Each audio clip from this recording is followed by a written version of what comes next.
আমরা এবার হচ্ছে হ্যাশ ইউজ করা দেখব। হ্যাশ ইউজটা কিভাবে করতে হয়।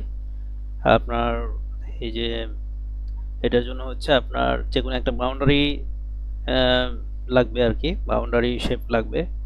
তো আমরা এই যে এই বক্সগুলো দেখতেছি, এগুলো আসলে একটা বাউন্ডারির মতোই দেখা যাচ্ছে, এবং আলাদা করে বাউন্ডারি না দিলেও আমরা হ্যাশটা করতে পারবো।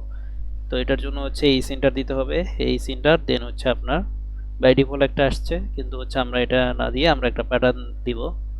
যেমন হচ্ছে আপনার এয়ার কংক্রিট, আমরা ক্লিক করে দিলাম, দেখেন, এরপরে এন্টার দিব। তো এটা আসলে কংক্রিটের জন্য হ্যাশটা হয়ে গেছে।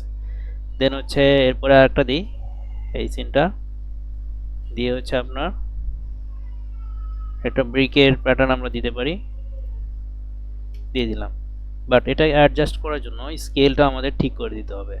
তা আমি এটা থেকে সিলেক্ট করে দিলাম, দেন হচ্ছে আপনার সিলেক্ট করলে আপনার প্যারামিটারগুলো আবার অন হবে, এবং এখান থেকে আমি দেখতে পাবো অ্যাঙ্গেল, তারপরে হচ্ছে অ্যাঙ্গেলের নিচে হচ্ছে আপনার স্কেল।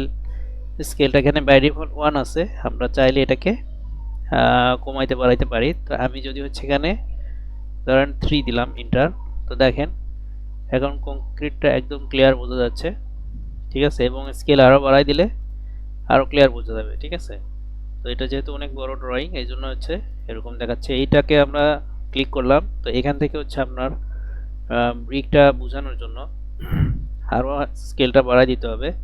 ধরেন এখানে আমি 22 দিয়ে ইন্টার দিলাম, এখন দেখেন অনেকটাই বোঝা যাচ্ছে আর কি। তো এটা স্কেলের উপর নির্ভর করতেছে, স্কেল ড্রয়িং যত বড় হবে স্কেলটাও তত কম বেশি হবে।